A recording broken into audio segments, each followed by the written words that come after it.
Yan mga kabagis, muli po, Arnis tutorial po tayo para po ito sa mga beginners. Ano po, ito po yung block and counter.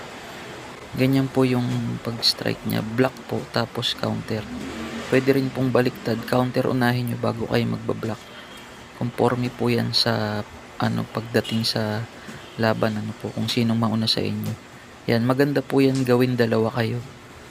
Halimbawa pumalo po siya, binlock nyo, kayo naman po yung ka-counter, siya naman po yung magbablock.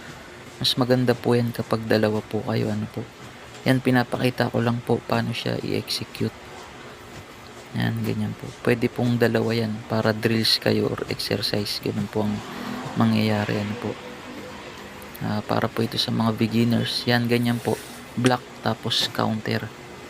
Dalawang moves lang po yan pero napaka-effective po niyan.